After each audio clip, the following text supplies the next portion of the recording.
This is a couple of pages from your book, which is all that game theory that you go into. And the one that excited me was only one of them in a way, and that was when you presented the game theory of what you called Aristotelian justice.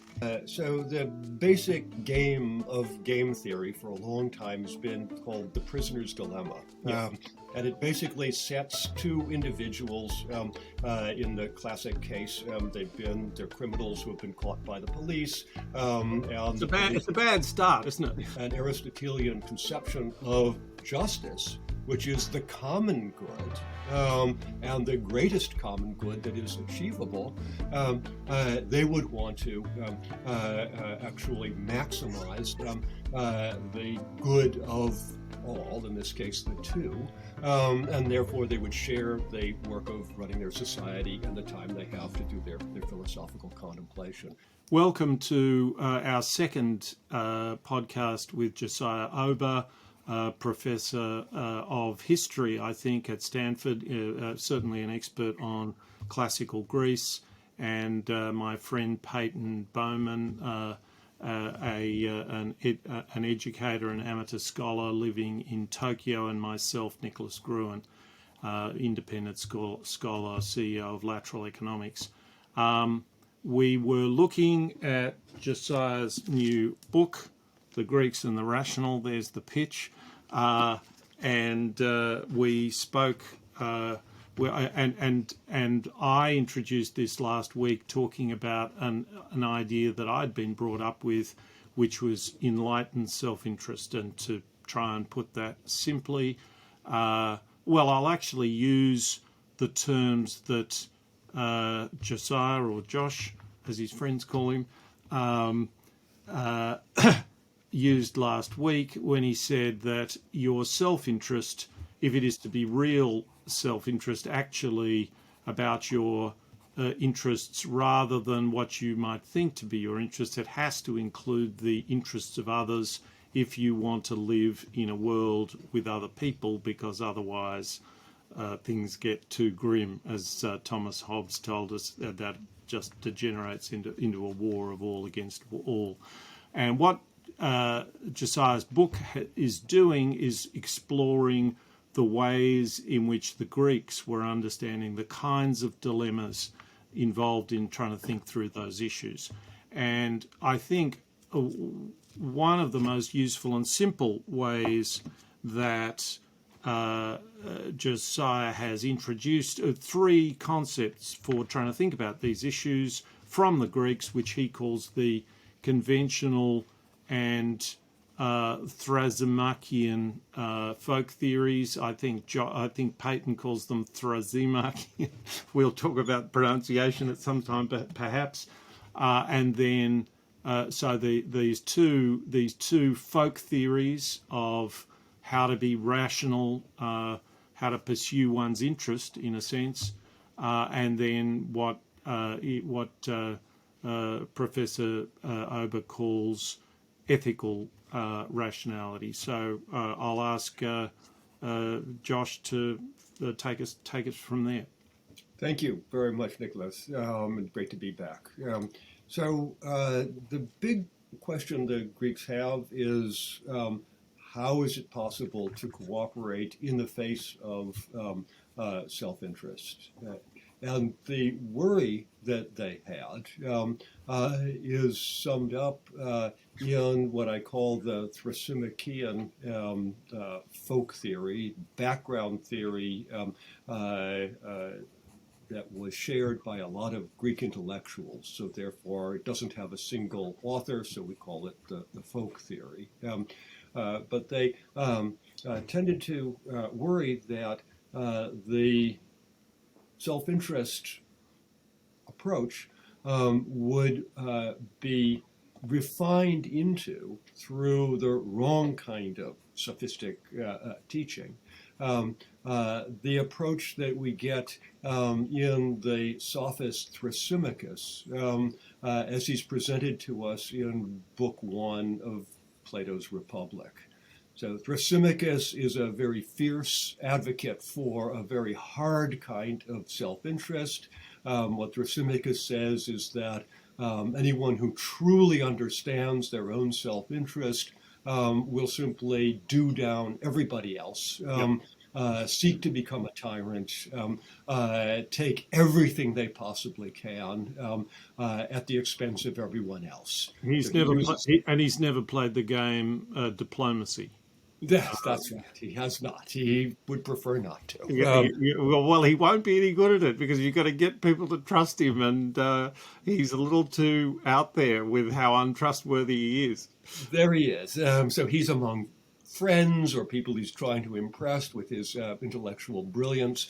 And he claims that the goal in life is to act as the shepherd acts towards his sheep. That is, using everyone else for your own purposes. Take the wool when you need it, take the meat when you need it. You simply, they exist for your own advantage. And he claims to have gotten very good at this. He's a teacher. He thinks he can teach his students to become really skillful at taking advantage of other people, that free riding on other people's cooperation, dissimulating his actual sort of deep selfishness. And he's preparing a presidential run, obviously. There you have it. Yeah, well, he'd like to be tyrant. That's his goal. I mean, he basically says your goal in life ought to be tyrant. You ought to be a ruler. Then you can treat all of your subjects as sheep. So the other approach to this background sort of folk theory of self-interest is closer to your idea of enlightened self-interest, and that is the assumption that the background rules that we share are actually in all of our interest. Not because necessarily we're altruistic and we actually care about each other, because this folk theory is very much a self-interest theory, but because you're not able, like your game of diplomacy, in the real world, you won't be able to actually get what you want consistently. Others will do you down. And so therefore, for every time you successfully treat others simply as your instrument and take from them, you're going to make yourself vulnerable to some cleverer or stronger, more powerful person who's going to do just the same thing to you. Yeah. So the conventional folk theory says that in your own interest, you will contribute to creating and sustaining background rules that say no one is allowed to simply take what they want. Everybody is supposed to obey some background rules of distribution, of possession, and so on. And even though we know that if we could be the tyrant, that would be best for us, the recognition that we can't be leaves us to the position of a kind of conventional morality. The conventional morality say, be law-abiding, because after all, it's the best thing that you can get.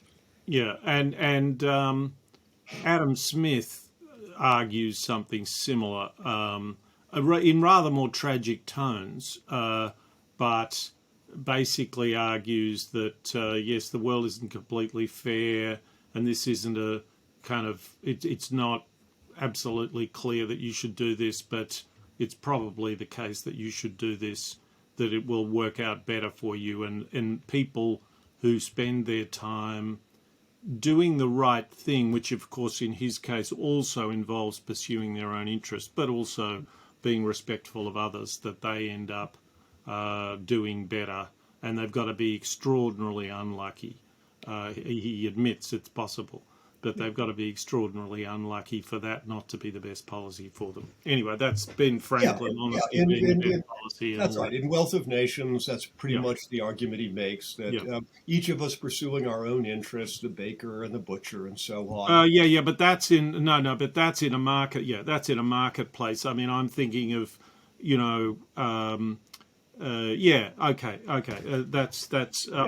it's a somewhat broader argument than that, and pursued in the theory of moral sentiments and so on. No, that's right. I mean, you have to read those two works together. But if we just take the Wealth of Nations, you get this argument that's very That's much like the conventionalist thing. If we that's each right. pursue our own interest, Yep. but we don't do it in a Yeah. narrowly selfish way, That's we right. recognize we're part of a That's community right. and so That's right. on, then That's it right. all works out fine for each of Yep. us. We don't Yep. even necessarily need the impartial spectator that comes in the moral sentiments and so on.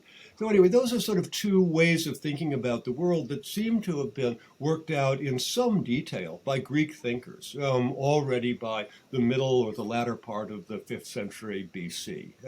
Some of the so-called sophists were conventionalists. They said there are actual reasons to obey the rules, that your nature as someone seeking your own good is actually fully compatible with the laws that ultimately allow you to get as good as you're going to get.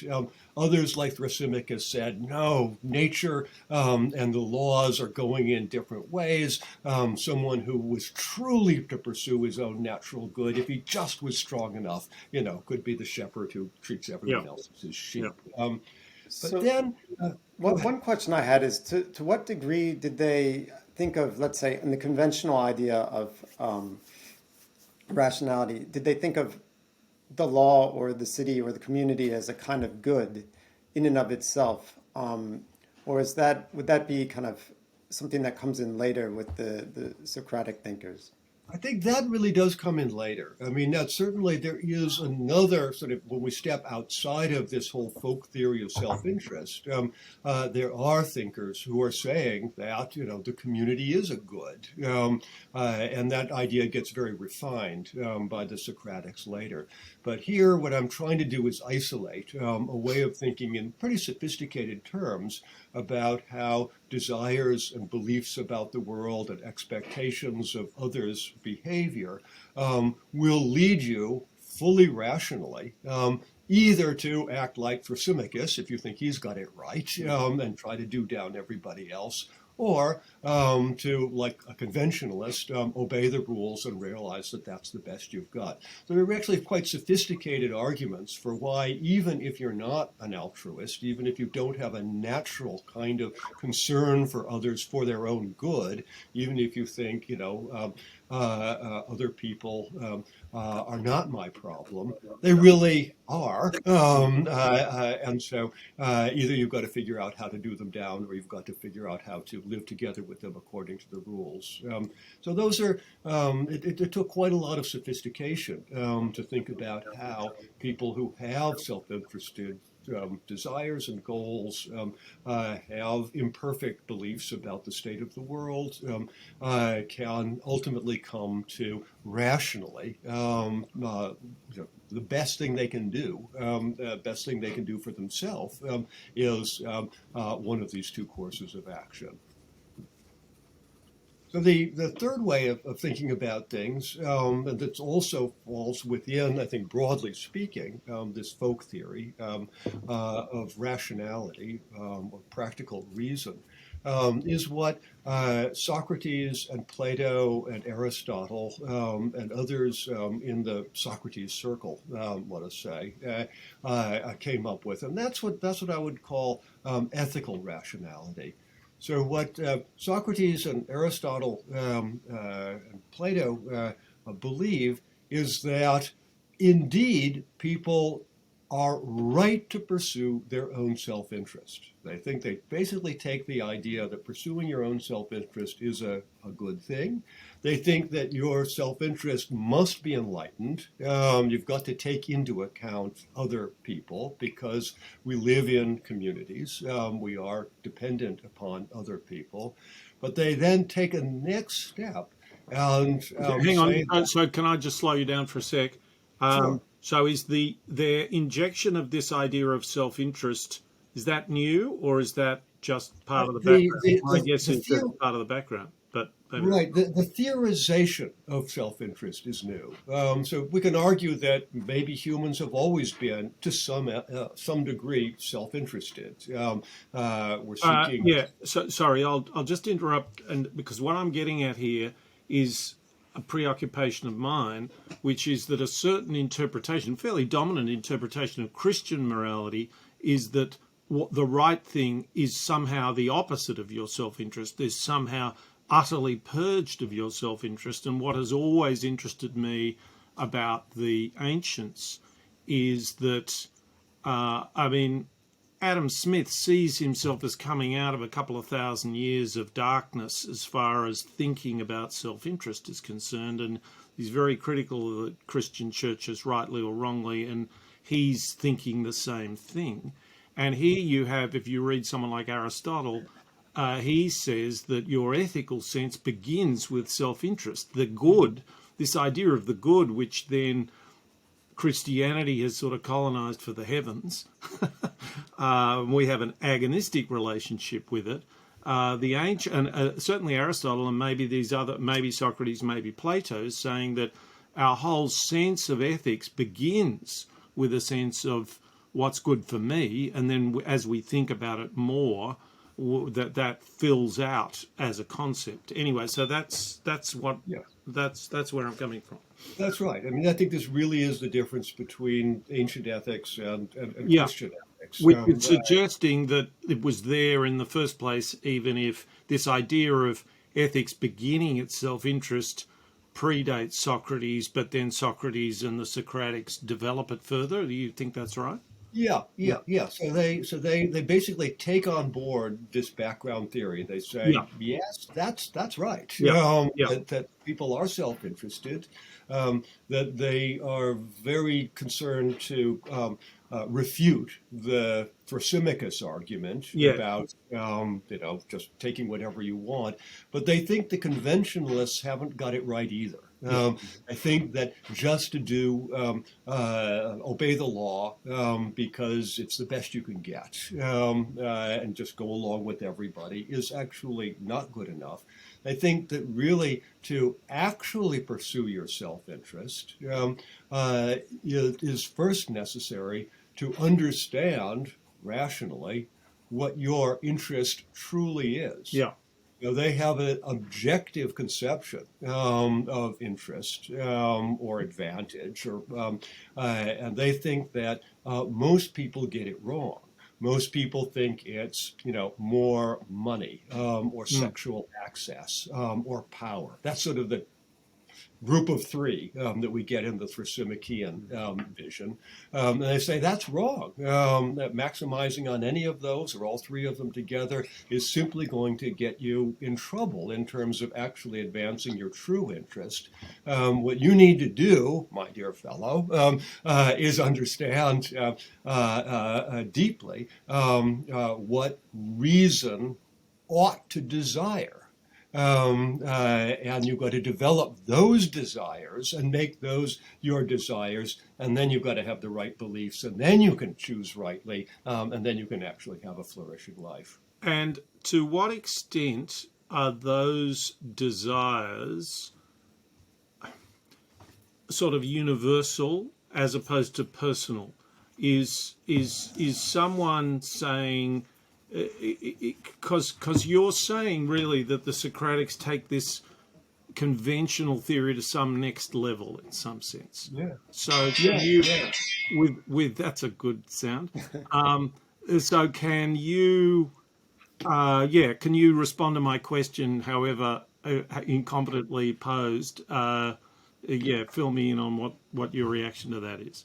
Yeah. No, they really do. They really do want to take this to the next level, and they think there are general, universal, best things to desire. But they will be different for different people, won't they? No, it's not. What I'm getting at, if someone is a musician or a shoemaker or a something, won't they have something that they're purifying through their life? Yeah, they can be doing that thing. But they think that whatever it is that you do, you have to do it in a way that is entirely consistent with true reason. And true reason is a very abstract conception. Yeah. It really comes down to an understanding of what excellence is, or virtue, and it is then living your life according to complete virtue, complete excellence, arete. But you get your window on virtue is your life and your practice. Yeah, but there is it for and it's worked out a little differently in each of the Socratics. Yeah. But if we jump forward to Aristotle, Yeah. for example, he supposes there is a way of life, a way to live your life that will fulfill your human excellence, your potential for excellence, and they think there's really only one way to do that. They are very very strict. And I think if you're a musician, for example, Aristotle thinks that if you dedicate your life to performance for the pleasure of other people, you'll actually make yourself worse, because anybody who is simply doing things for others becomes somehow servile. You're now only living for their Yeah, good. and there's the self-interest, and that's the germ of the self-interest That's carried all the way that's through. right. Yeah. Yeah, that's right. So he thinks it's fine to learn something about musical performance. It's fine to do so, but you can't become, as it were, professional at it. You can't Oh, well, start that's right. doing it Yeah. Yeah. consistently for others' good. Yeah. Yeah. And he thinks that if, for example, let's say you're a master shoemaker, he thinks pretty much, you're already going to be corrupted in your soul, because you're Because not you just work making for a your own living. shoes, you're going to be spending your life making shoes for other Yeah. people, and you're Yeah. fulfilling their good. So it's this very demanding conception of what it is to live the best possible life. And very aristocratic as well. We would Very say aristocratic, aristocratic. Yeah. right? Only available really to a few people. Very, very elitist Yeah. in Yeah. this sense. Now he does think that everyone should try to live the life that is best, that is possible for themselves. So some of us, Aristotle, Plato, think just have the capacity, one way and another, to understand true reason, to be fully virtuous, to live this life, and so on. We have somehow inherent, and if everything goes well for us, we get the right resource and so on, we might be able to live that life. But he thinks many people just don't have it, and he certainly doesn't think it's possible for everybody. So it's in some ways very attractive notion that we could go beyond just conventionalism in self-interest, that there is a way to perfect ourselves through understanding, what we really ought to desire to make ourselves best, ends up in really a very elitist position in which it's really only possible for Yeah. a very few people to be truly perfected, and then only in very, very particular kind of circumstances. So they give us a vision of moving beyond self-interest, moving beyond even the idea of conventional, we'll have enlightened self-interest, recognizing that I'll get my best only if other people get something that's reasonably good. They give us kind of a beautiful vision of this, but the cost is very high if we think that there's a kind of moral equality to people, and that we oughtn't to be, in a sense, leaving most of humanity in a condition of living second best Yeah, lives. and that's another way to think about the chasm, the tectonic shift of Christianity, is that Christianity comes along with this incredibly radical idea Yeah, that the slave and the aristocrat are, in the eyes of God, equal, yeah. So yeah, no, it's true. I mean that after the classical Socratics, the Stoics have some of these kinds of ideas. They think that everyone has a sort of a yeah, spark of divinity within them. And if you truly understand that spark of divinity, you can't be harmed by your external circumstances. So even if you're enslaved or imprisoned, it's possible to transcend that. So the Christians pick up some of that, but they really go well beyond it to imagine this kingdom of heaven in which everyone is allowed. Everyone has the capacity to join the kingdom of heaven, but of course it takes an act of faith. So the rational story, there's no faith involved. It's all trying to understand yourself as the kind of being you are, which starts out as a self-interested being. There's no faith. There's no faith in reason. You don't have to have some faith in reason. No, it's not really. I think faith is the wrong way to think about it. Yeah. No, I don't. You have to have knowledge. That's for all these guys, it really is a matter of knowledge. Okay. It's not faith. Okay. Again, what you're hearing there is my own echoes in my own reading of philosophy of science and so on, where a guy like Michael Polanyi argues that science is a system of faith. And there's a famous debate between him and Popper in which he says that and he talks about the Zandi tribe, African, I think, which has just been written up by anthropologists, and he says they have a system of magic, and the science clearly, in terms of our knowledge of its consequences, is superior in some kind of sense, but you can't prove it is its own world, and we enter it by faith. Fascinating argument. Peyton, do you want to take the discussion anywhere? Well, I thought it's kind of interesting in a way that Aristotle comes back. I mean, there's a kind of Thrasimachus aspect to the Aristotelian argument in that maybe you're not the most strong in the sense of like the strong man in a community, but you are somehow internally stronger. Your social position is stronger. Your ability to grasp this knowledge in a way involves some kind of internal mental strength. But I do think that it is interesting to the degree to which it does kind of make society almost seem a little bit oppressive for people who aren't, in that Aristotelian kind of elite group. And no, I think this is really this is the sort of the if you decide that you want to become an Aristotelian in Aristotle's terms, then you sort of bite that bullet, and it's a pretty hard bullet to bite. Yeah.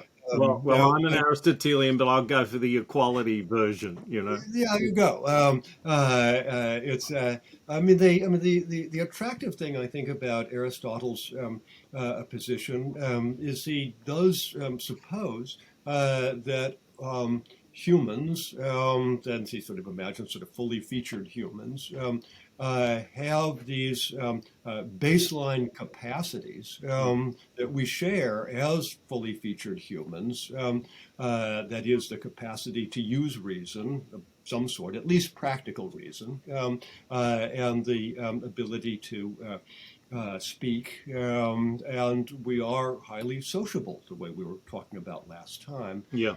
And that if we have a society, it's possible to design a society, he supposes, in which many of us will at least be able to use our practical reason and to speak with one another about the advantages and disadvantages, the just things and unjust things that we collectively confront, so as to improve our social order, to improve our society.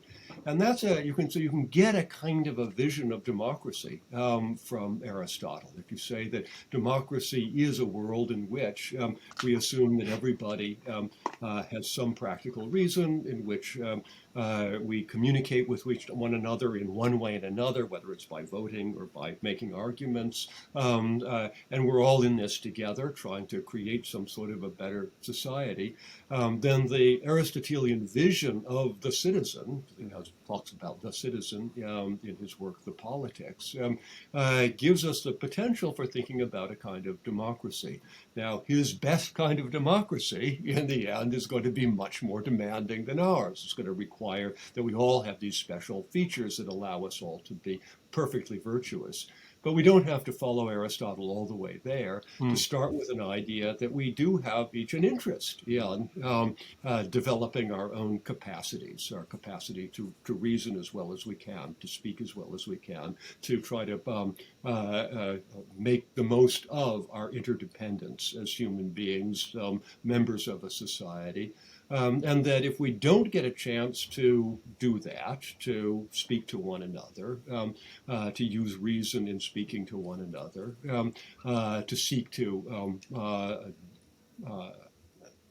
get the best, to advance our society as well as we can, if we're just put in the position of the subjects of a ruler who tells you, you'll speak when I tell you, I'm the one who runs things around here, and here are the rules, and you will simply obey. So Aristotle, I think, gives us reason to think that we're doing less well than we ought to. We're not flourishing as we ought to. Our interests are actually being compromised if we are treated as subjects rather than citizens. And so I think, we can extract from Aristotle, from this classical vision of self-interest and how is it achieved, something that is more attractive than the kind of strong elitist vision of only a few people can be completely virtuous. Okay, now we're trying to keep these discussions reasonable, not going on to an hour. So we're around about the end, but I wanted to just sort of introduce a bit of possibly a teaser for the next discussion, and I will show this is a couple of pages from your book, which is all that game theory that you go into, and the one that excited me was not was only one of them in a way, and that was when you presented the game theory of what you called Aristotelian justice. And the reason that was of interest to me is that this was all these games are a piece of formal mathematical reasoning to say, well, what rules can we make for essentially self-interested people? And the Aristotle has a somewhat different view, or is focusing on something different, which is virtue, the virtue of the players themselves. How much better can the games become if we can rely more on our fellows to play the games, and not just immediately go for their immediate self-interest? And this, to me, is a huge issue in modern times, and I'll read you a couple of sentences from Elinor Ostrom's Nobel Prize lecture. And these are the two sentences.